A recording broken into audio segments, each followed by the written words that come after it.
Hello friends, welcome to V R academy के एक नए वीडियो में आप सभी का बहुत बहुत स्वागत है। और आज की वीडियो में हम कवर करेंगे 75 जनरल अवेयरनेस या फिर जीएस के क्वेश्चन आंसर्स। ओके, आज की वीडियो में आपको देखने को मिलेगा Himachal Pradesh GK plus Indian GK plus world affairs. Okay, तो आज की वीडियो काफ़ी इंपॉर्टेंट होने वाली है, तो मैं चाहता हूँ आप अपने साथ कॉपी और पेन लेकर रखें और जो भी आपको इंपॉर्टेंट क्वेश्चन लगे उसको नोट डाउन करते रहें। काफ़ी इंपॉर्टेंट वीडियो होने वाली है। ओके, और इसी के साथ साथ मैं आपको एक और जानकारी देना चाहूँगा कि हमारी वी आर अकेडमी ने परीक्षा ऐप के साथ स्पेशल मर्जर किया है। इसके तहत आपको डायरेक्ट 50% का डिस्काउंट मिलेगा। ओके, उनकी कोई भी टेस्ट सीरीज़ को अगर आप ज्वाइन करते हैं हमारे दिए हुए लिंक से, आपको लिंक डिस्क्रिप्शन में मिल जाएगा परीक्षा ऐप का। उसमें जाकर अगर आप VR50 ये कूपन कोड अगर आप यूज़ करते हैं तो आपको सीधा सीधा 50% डिस्काउंट मिल जाएगा। चाहे आप HP TGT की तैयारी कर रहे हो, ओके, TGT की तैयारी कर रहे हो, या फिर HP टेट की तैयारी कर रहे हो, या फिर CTET की तैयारी कर रहे हो, वहाँ पर आपको वेरियस वाइड रेंज ऑफ जो टेस्ट सीरीज़ है वो आपको देखने को मिलेगी। तो आप वहाँ जाकर ये स्पेशल डिस्काउंट का फ़ायदा ले सकते हैं। और साथ ही साथ आपको अगर आप HP पुलिस की तैयारी कर रहे हैं तो वहाँ पर एक फ्री टेस्ट भी अवेल किया गया है। तो वहाँ पर एक फ्री टेस्ट भी आपके लिए अवेल किया गया है। तो मैं चाहता हूँ आप उस टेस्ट को ज़रूर से अप्लाई करें, उस टेस्ट को ज़रूर से टेक डाउन करें। ओके, जिससे आपको अपनी तैयारी का अंदाज़ा मिल सके, आपको अपना जो टेस्ट है उसके बारे में थोड़ी जानकारी मिल सके कि कैसे कैसा पैटर्न आने वाला है उसमें, और आप कहाँ पर स्टैंड कर रहे हैं। ओके, ज़्यादा टाइम ना गवाते हुए वीडियो शुरू करते हैं। फर्स्ट क्वेश्चन देख लेते हैं। भारतीय अंतरिक्ष अनुसंधान संगठन ने मास्टर कंट्रोल फैसिलिटी केंद्र कहाँ बनाया है? ओके, तो इसरो, तो आपको पता ही है कि हमारी जो स्पेस एजेंसी है उसका नाम इसरो है। तो इन्होंने अपना मास्टर कंट्रोल फैसिलिटी सेंटर कहाँ बनाया? हसन, कर्नाटका में। तो हसन काफ़ी इंपॉर्टेंट सिटी है और इसका नाम जो क्लीनेस्ट या फिर सबसे साफ सिटीज़ में से आता है, तो हसन याद रखेंगे। नेक्स्ट, भारत में पीतल के बर्तनों के लिए कौन सा स्थान प्रसिद्ध है? ओके, तो ये मुरादाबाद नामक स्थान जो है वो पीतल के बर्तनों के लिए, पीतल के लिए प्रसिद्ध है। अगर आप हाल ही में जो टीवी देखते होंगे, टीवी एड्स में भी देखते होंगे, तो एक पीडीलाइट करके जो ऐड है उसमें, जो रेजिन्स की ऐड है उसमें मुरादाबाद के जो पीतल है उसका उल्लेख आता है। मुरादाबाद के साथ साथ एक सिकंदराबाद भी है और फिरोज़ाबाद भी है, जो कि जो चूड़ियों के लिए भी फेमस है, लाख के लिए फेमस है फिरोज़ाबाद, ये भी याद रखेंगे। नेक्स्ट, सूफी संत निज़ामुद्दीन औलिया किस सूफी संप्रदाय से संबंधित थे? तो सूफी संत निज़ामुद्दीन जो थे ये चिश्ती समुदाय से संबंधित थे। ओके, आपसे पूछेगा कि हज़रत निज़ामुद्दीन की जो दरगाह है वो कहाँ पर है? तो ये न्यू दिल्ली में है, नई दिल्ली में है। किसकी दरगाह? हज़रत निज़ामुद्दीन की। ओके, नेक्स्ट देख लेते हैं। गुरु ग्रंथ साहिब का संकलन किसने करवाया? तो ये सिखों के 5वें गुरु हैं, गुरु अर्जन देव। 5वें गुरु थे सिखों के। ओके, सिखों के 10 गुरु हैं जिसमें से 5वें थे गुरु अर्जन देव। इन्होंने ही जो हरमंदिर साहिब आज की डेट में जिसको स्वर्ण मंदिर कहते हैं, स्वर्ण मंदिर, उसकी स्थापना भी किसने की थी? गुरु अर्जन देव ने। स्वर्ण मंदिर के साथ साथ इन्होंने क्या किया? गुरुबाणी का संकलन या फिर जो लिखित में लिखा गया था वो गुरु अर्जन देव ने लिखा था। और इनके जो 10वें गुरु थे वो भी काफ़ी फेमस हुए, गुरु गोविंद सिंह, उनका नाम भी याद रखेंगे। ओके, फोर्थ स्टेट किसे कहा जाता है? तो किसी भी देश के लिए जो फोर्थ या 4 स्तंभ होते हैं, ओके, तो उसमें चौथा स्तंभ जो रहता है वो प्रेस को कहा जाता है। प्रेस हमारी जो मीडिया रहती है वो काफ़ी इंपॉर्टेंट रोल करती है अगर बिकी हुई ना हो। नेक्स्ट, चिपको आंदोलन किससे संबंधित है? तो ये सबसे पहले उत्तराखंड में चलाया गया था। ओके, उत्तराखंड के जो जंगलों को बचाने के लिए वो चिपको आंदोलन चलाया गया था। हाल ही में जिन्होंने चिपको आंदोलन की शुरुआत की थी उनका निधन भी हो गया पिछले साल। आप मेरे को उन नेता का नाम बताइए जिन्होंने चिपको आंदोलन का प्रारंभ किया था। कहाँ से? उत्तराखंड से। तो ये चिपको आंदोलन आपको पता लग ही गया होगा, जंगलों की रक्षा के लिए चलाया गया था। ऐतिहासिक वीर अलाउद्दीन का संबंध किस स्थान पे था? तो ऐतिहासिक ये जो अलाउद्दीन जो हैं ये महोबा से संबंध रखते थे। महोबा, ओके, ये कहाँ पर है? यूपी में। महोबा यूपी में। मोहिनी अट्टम नृत्य किस राज्य से संबंधित है? मोहिनी अट्टम नृत्य ये केरला राज्य से संबंधित है। अगर आप किसी भी टेस्ट की तैयारी कर रहे हैं तो वहाँ के जो रीजनल जो नृत्य रहते हैं या फिर डांस रहते हैं, काफ़ी इंपॉर्टेंट जो उनका सेक्शन रहता है, तो अगर आप उसको भी अच्छे से कवर करके जाएंगे तो आपका कोई भी क्वेश्चन गलत नहीं होगा। तो मोहिनीअट्टम किससे संबंधित है? केरला से। किस नगर को भारत का मानचेस्टर कहा जाता है? ओके, तो मानचेस्टर से रिलेटेड बहुत सारे क्वेश्चंस आते हैं। तो मानचेस्टर जो है ये जगह है लंदन में। ओके, मानचेस्टर जो जगह है वो लंदन में है।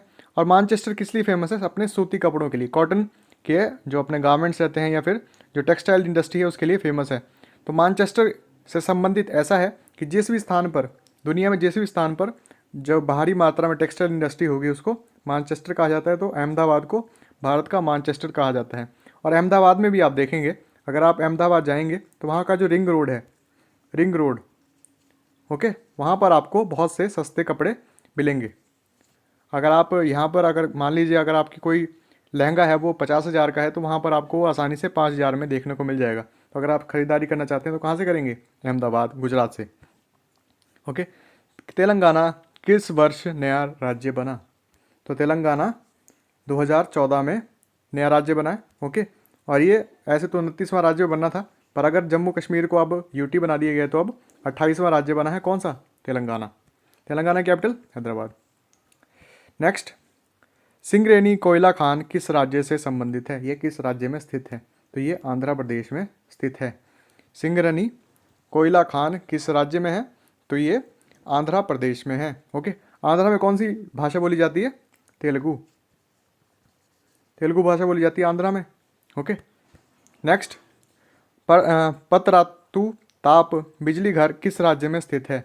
तो पतरातू ताप बिजली घर ये कहाँ पर है? झारखंड में स्थित है। ओके, झारखंड जो हमारा राज्य है ये बिहार से टूटा था, आपको पता ही होगा। और ये मिनरल्स या फिर कोयले के लिए काफ़ी जाना जाता है, पॉपुलर है। ओके, झारखंड। ओके, और यहाँ की जो कैपिटल क्या है? झारखंड की कैपिटल है रांची। वहाँ से कौन संबंध रखते हैं? MSD, पता ही होगा आपको, महेंद्र सिंह धोनी। बिहार में पावापुरी नामक स्थान किस लिए विख्यात है?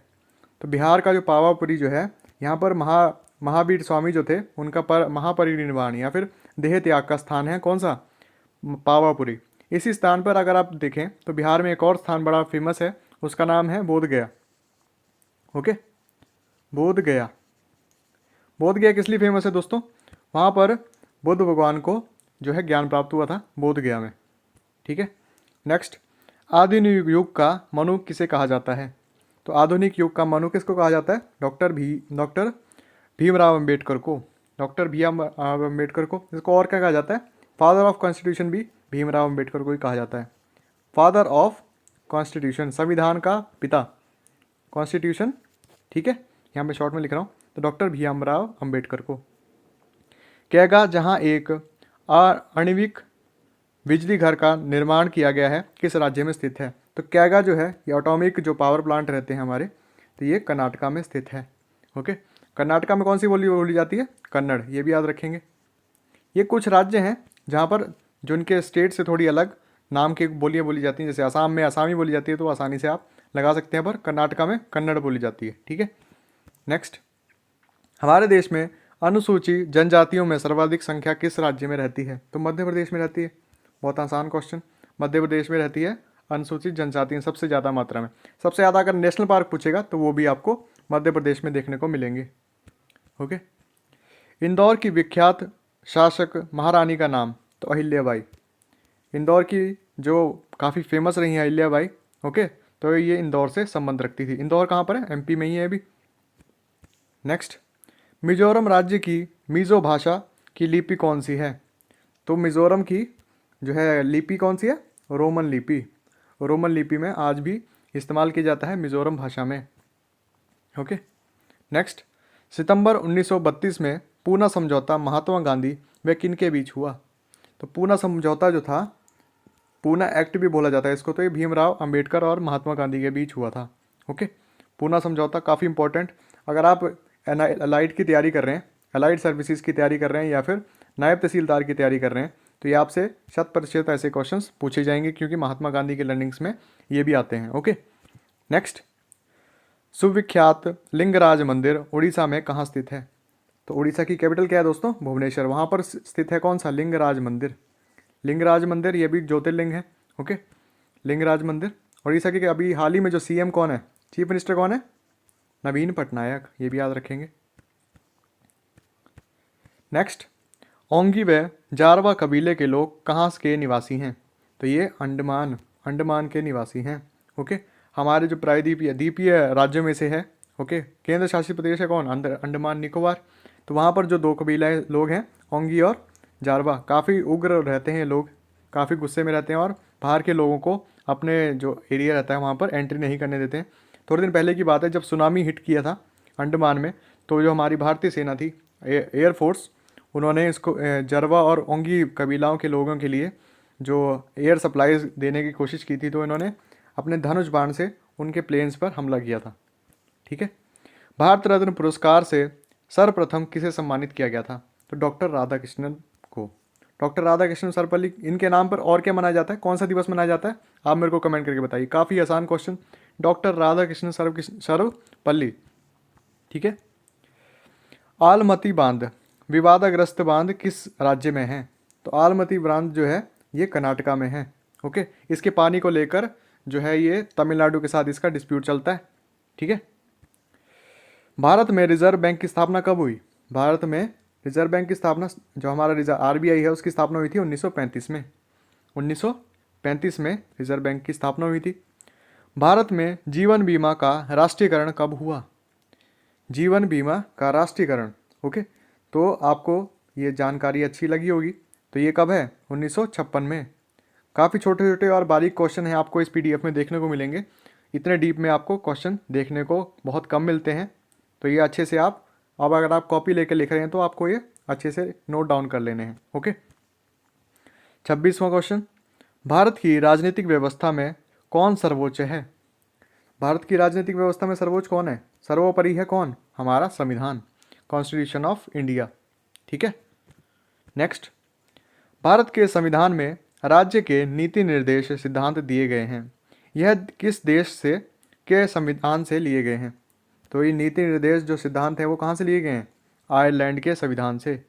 नीति निर्देश, ठीक है, डायरेक्टिव प्रिंसिपल जिसको कहते हैं। तो आपको पता ही होगा कि हमारे संविधान से अलग अलग देशों के जो इम्पोर्टेंट या फिर जो जो अच्छे जो गुण थे वो लिए गए हैं। ओके, जो हमारे जो संविधान के निर्माता हैं कौन? डॉक्टर भीमराव अम्बेडकर। वो संविधान को बनाने के लिए कितना टाइम लगा था? 2 साल 18 महीने 11 दिन। ओके, 2 साल 18 महीने 11 दिन। तो ये इसलिए फेमस है क्योंकि हमारे संविधान में हर देश के संविधान से जो गुण हैं वो लिए गए हैं। तो आयरलैंड से क्या लिया है? डायरेक्टिव प्रिंसिपल्स, या फिर क्या बोलते हैं इनको? नीति निर्देश सिद्धांत। ओके, कौन संसद का सदस्य ना होते हुए भी संसद की कार्रवाई में भाग ले सकता है? भारत का महान्यायवादी या सीएजी, कैग भी जिसको बोलते हैं। Okay, controller and auditor general कहते हैं इंग्लिश में। कल्याणकारी राज्य की अवधारणा संविधान के किस अनुच्छेद में है? तो अनुच्छेद 38 में है, कल्याणकारी राज्य। ओके, याद रखेंगे इसको।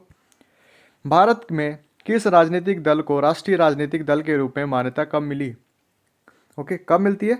जब 4 या उससे अधिक राज्यों में उस राज्य की राजनीतिक दल के रूप में मान्यता प्राप्त हो। तो ये आप एक कैटेगरी रख लीजिए या फिर एक क्वालिफिकेशन रख लीजिए किसी भी राष्ट्रीय दल की नेशनलाइज होने के लिए। तो 4 राज्यों में उसको कम से कम सरकार बनानी पड़ेगी, तब वो नेशनल पार्टी बनती है। संसद का अधिवेशन कौन बुलाता है? तो आपको पता ही होगा, जितने बिल होते हैं वो राष्ट्रपति के जो है प्रेजेंस में या फिर उसकी उपस्थिति में बुलाए जाते हैं। लोकसभा और राज्यसभा में किस संबंध में समान अधिकार प्राप्त है? ओके, संविधान का जो संशोधन रहता है उसके लिए जो बिल पारित होता है उसके लिए लोकसभा या राज्यसभा दोनों ही काम कर सकती हैं, वो आगे आकर बिल बना सकती हैं, संशोधन कर सकती हैं। ठीक है। पुरुषों और महिलाओं के लिए समान कार्य के लिए समान वेतन देने वाली संबंधी प्रावधान किस भाग में है? तो नीति निर्देश या डायरेक्टिव प्रिंसिपल में है। ठीक है, अभी थोड़ी देर पहले बताया आपको, ये आयरलैंड से लिया गया है, आयरलैंड से। ओके, नेक्स्ट, हमारे देश में किस स्तर की पंचायती राज की व्यवस्था है? तो ये त्रिस्तरीय पंचायती राज की व्यवस्था है। पंचायती राज हमारे जो संविधान है वो कौन से जो अमेंडमेंट या फिर संशोधन में ऐड किया गया है? ओके, कौन से संशोधन में ऐड किया गया? 42वें संशोधन में। ठीक है। नेक्स्ट, यदि लोकसभा किसी नीति संबंध मुद्दे को लेकर किसी मंत्री के विरुद्ध अविश्वास प्रस्ताव पास कर दे तो क्या होगा?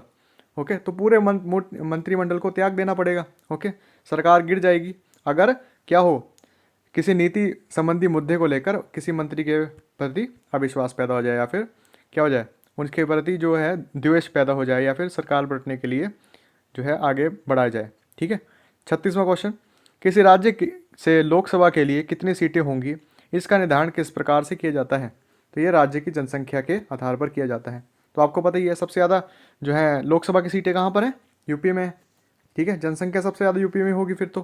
ठीक है, और उससे कम देखा जाए तो कहाँ पर है? ये है जो अपना तमिलनाडु। तमिलनाडु में यूपी से कम है। अगर उससे भी पूछे, कम पूछेगा तो वेस्ट बंगाल। तो ये ट्रेंड भी आपको पता होना चाहिए कि सबसे ज़्यादा किस में है, उससे कम किस में है। तो 2-3 रैंक तक आपको पता होनी चाहिए। अगर सबसे कम पूछेगा तो कहाँ पर है? गोवा में। गोवा में मात्र 2 सीटें हैं। ठीक है। नेक्स्ट, कौन सा मामला उच्चतम न्यायालय और उच्च न्यायालय दोनों के क्षेत्राधिकार में आता है? तो मूल अधिकारों की रक्षा का मामला। मूल अधिकार कौन से होते हैं हमारे? जो मौलिक अधिकार हैं। ओके, शिक्षा का अधिकार या बोलने का अधिकार, ये सब कहाँ पे आते हैं? मूल अधिकार। तो ये उच्च न्यायालय और उच्चतम न्यायालय दोनों के क्षेत्राधिकार में आता है। ठीक है। राज्यसभा किसी धन विधेयक को अधिक से अधिक कितने दिन तक विचारहीन रख सकती है? तो मॉनिटरी बिल्स, जिसको मॉनिटरी बिल कहते हैं, तो अधिक से अधिक 14 दिन तक उसको क्या रख सकते हैं? विचारहीन रख सकते हैं। ओके, 14 दिन के बाद इसको फैसला देना ही पड़ता है। वह कौन सा एकमात्र विधायक है जिस पर संसद के दोनों सदनों की स्वीकृति आवश्यक नहीं होती है? तो वित्तीय विधायक। वित्तीय विधेयक जो होते हैं वो जिस पर, इन पर क्या होता है, अगर आप देखें तो थोड़े दिन पहले ही एक हमारा जो आधार कार्ड का बिल था, आधार कार्ड का बिल धन विधेयक में लाकर या फिर वित्तीय विधेयक में लाकर उसको पास कर लिया गया था। क्यों? क्योंकि उसमें एकमात्र ऐसा विधेयक है जिसमें दोनों सदनों की स्वीकृति की आवश्यकता नहीं होती। तो इसको लोकसभा से आसानी से पास कर लिया गया था। ओके, सॉलिसिटर जनरल कौन होता है? सॉलिसिटर जनरल जो रहता है वो कौन होता है? एक न्यायिक सलाहकार होता है। तो न्यायिक सलाहकार कौन होता है? भारत का एक काफ़ी इंपॉर्टेंट रोल रहता है ये इनका भी। तो सॉलिसिटर जनरल कहते हैं इनको, और ये न्यायिक सलाहकार होते हैं। नेक्स्ट, केंद्रीय मंत्रिमंडल के मंत्रियों की नियुक्ति कौन करता है? तो प्रधानमंत्री की सलाह पर ये राष्ट्रपति करते हैं। ठीक है, केंद्रीय मंत्री या फिर सेंट्रल गवर्नमेंट की जो मंत्रिमंडल रहेगा, कैबिनेट मिनिस्ट्री रहेगी, तो इसकी प्रधानमंत्री की सलाह पर राष्ट्रपति किया करते हैं इसकी। ठीक है।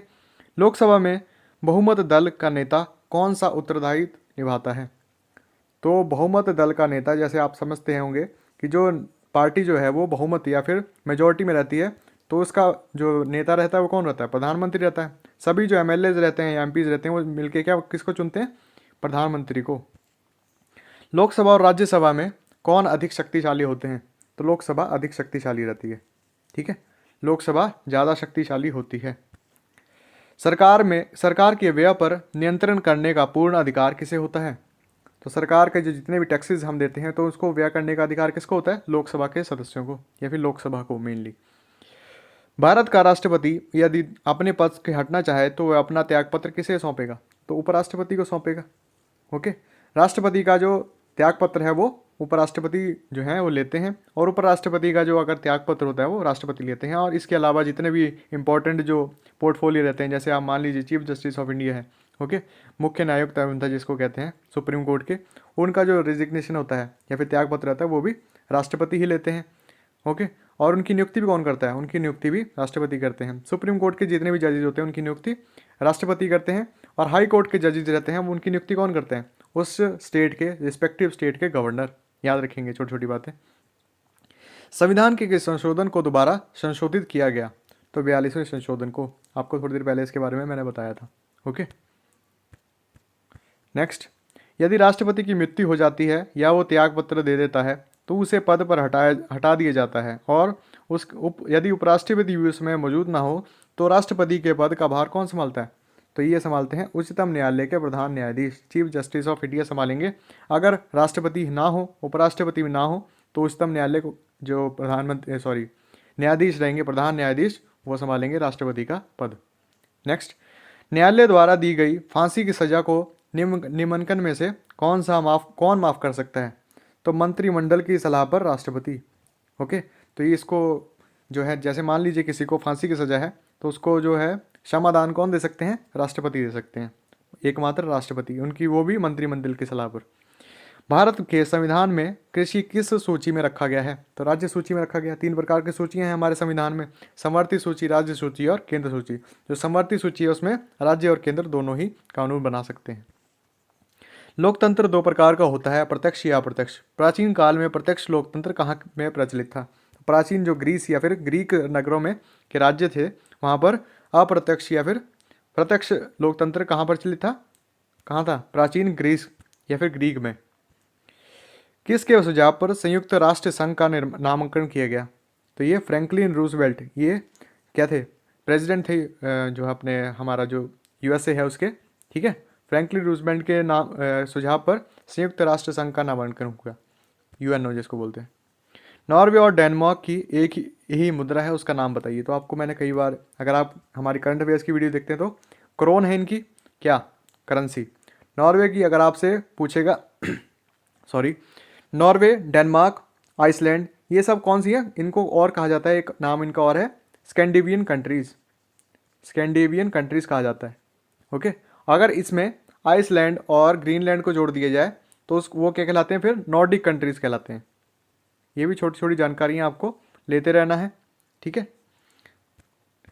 अभी क्वेश्चन नंबर 53 काफ़ी इंपॉर्टेंट। रूबल किस देश की मुद्रा है? हाल ही में आपको पता होगा कि रशिया ने किस पे हमला कर दिया? यूक्रेन पे। ओके, पहले ये सभी यूएसएसआर के भाग थे, ठीक है। अब इसको 1991 में जो यूएसएसआर था उसको तोड़कर 14 कंट्री में डिवाइड कर देगा। 14 प्लस रशिया 1, यानी कि 15 कंट्री में डिवाइड हुआ यूएसएसआर। उसी का एक भाग था यूक्रेन भी, बेलारूस, ये सब किसके भाग थे? यूएसएसआर के। तो रूबल किसकी करेंसी है? रशिया की या रूस की। अगर आपसे पूछेगा यूक्रेन की क्या करेंसी है तो वो मेरे को आप कमेंट करके बताइए, ठीक है। रशिया की और यूक्रेन की अगर कैपिटल पूछेगा आपसे तो क्या हो जाएगी? कीव। कीव है यूक्रेन की कैपिटल या फिर राजधानी, ठीक है। त्रिनिदाद और टोबैगो की संयुक्त राजधानी का नाम बताइए। ओके, तो त्रिनिदाद या फिर टोबैगो की जो संयुक्त या फिर एक राजधानी है उसका नाम क्या है? Port of Spain. Port of Spain, ठीक। प्रवाद किस देश का समाचार है? तो प्रवाद जो है वो रशिया का या फिर रूस का समाचार है। नेक्स्ट, ओंकार वाट प्राचीन मंदिर, हिंदू मंदिर का बड़ा समूह है, ये किस देश में है? तो ये कंबोडिया में है।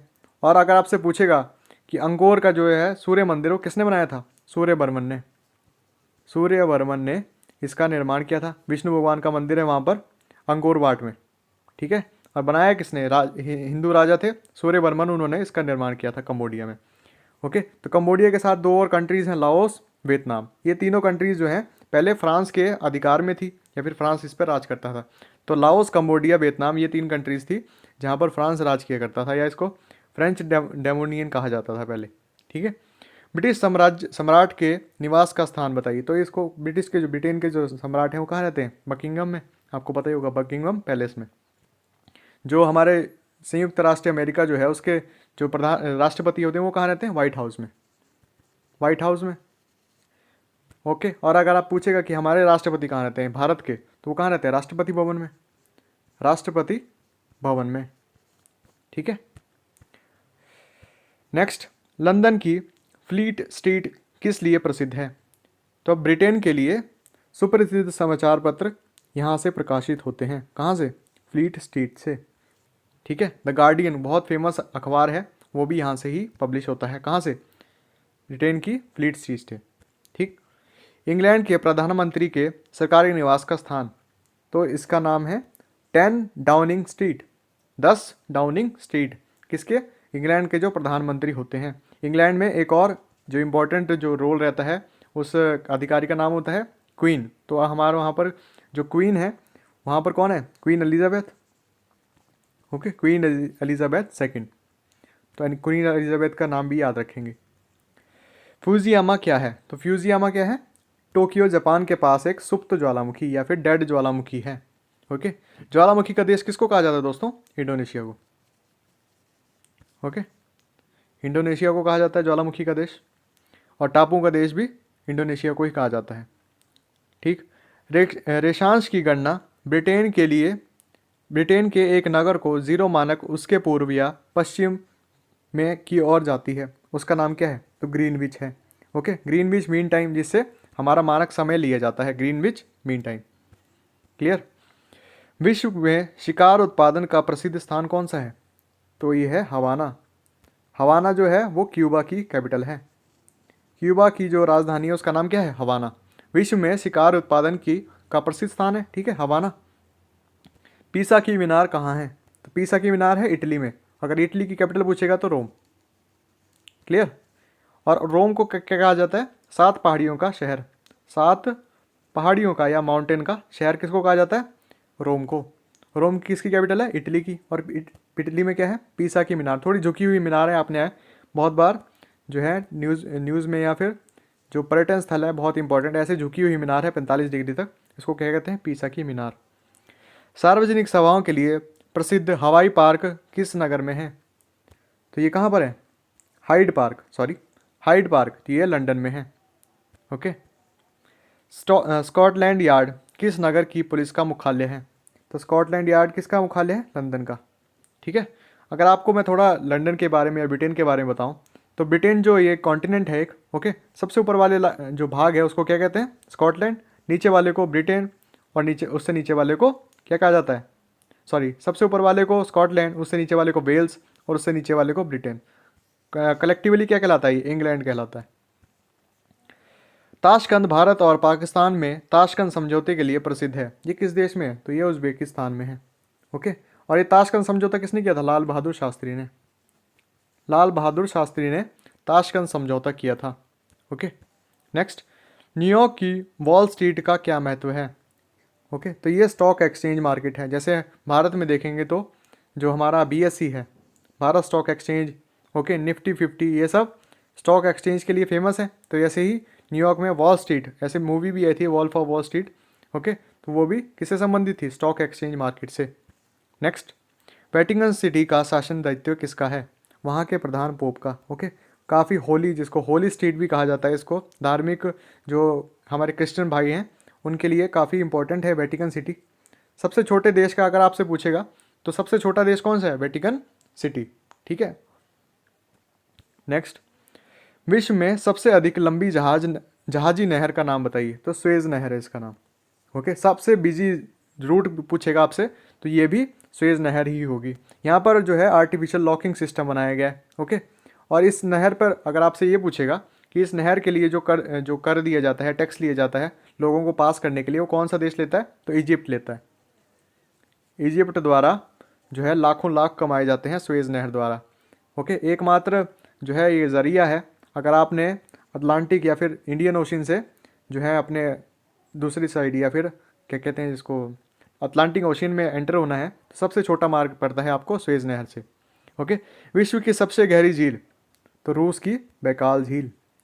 ओके, मीठे पानी की सबसे बड़ी झील सुपीरियर झील, ये भी याद रखेंगे, सुपीरियर झील। और रूस की बैकाल झील जो है ये विश्व की सबसे गहरी झील भी है। ठीक है, रूस की सबसे गहरी झील बैकाल, या फिर विश्व की, सॉरी, तो रशिया में। 14 दिसंबर 1911 में मानव प्रथम बार कब कहाँ पहुँच गया? तो ये दक्षिण ध्रुव, दक्षिण ध्रुव साउथ पोल पर पहुंचा 14 दिसंबर 1911 में, अंटार्कटिका, मेनली अंटार्कटिका में। ओके, बोरोबुदूर के प्राचीन बुद्ध मंदिर कहाँ पर है? बोरोबुदूर का प्राचीन मंदिर ये है जावा में, जावा में है। ठीक है। नेक्स्ट, शाश्वत नगर इटलनीर सिटी कहाँ पर है? इटर्नल सिटी, तो ये रोम में है। ठीक है, मैंने आपको थोड़ी देर पहले ही बताया रोम के बारे में। किस देश में को दूध का देश कहा जाता है? किस देश को कहा जाता है? डेनमार्क को। ओके, डेनमार्क को दूध का देश कहा जाता है। वहाँ पर जो गाय है वो करीब करीब 100 लीटर तक दूध दे देती है, एक दिन का 100 लीटर।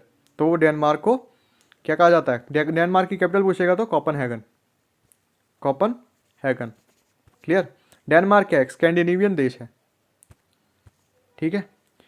फॉकलैंड द्वीप कहाँ पर स्थित है? तो फॉकलैंड द्वीप जो है वो दक्षिण अटलांटिक में स्थित है, दक्षिण अटलांटिक सागर में। ठीक है। तो दोस्तों, मैं आशा करता हूँ कि आपने अच्छे से सारे क्वेश्चंस को पढ़ा होगा और लिखा होगा। ओके, और मैं आपको एक बार फिर से बता दूंगा कि जो हमारा जो मर्जर है परीक्षा ऐप, आप उसको एक बार ज़रूर से चेकआउट कीजिए। मैंने खुद से उनकी जो टेस्ट सीरीज़ है उनको चेकआउट किया है। काफ़ी अच्छा कंटेंट है, आपकी जो तैयारी है उसमें काफ़ी मदद करेगा। और आपके लिए जो फ्री ऐप है, फ्री वहाँ पर PDF है। ओके, PDF लिंक आपको आपको इस वीडियो का भी मिल जाएगा। और साथ ही साथ वहाँ पर आपको जो एक फ्री टेस्ट है HP पुलिस के लिए, free test for HP police, वो भी आपको परीक्षा ऐप पर मिल जाएगा। तो वहाँ से आप उसको ज़रूर से चेकआउट कर लीजिए और मेरे को कमेंट करके बताइएगा कि आपको आउट ऑफ 75 कितने क्वेश्चन खुद से पता थे। ओके, तो इसी के साथ वीडियो करते हैं समाप्त। धन्यवाद।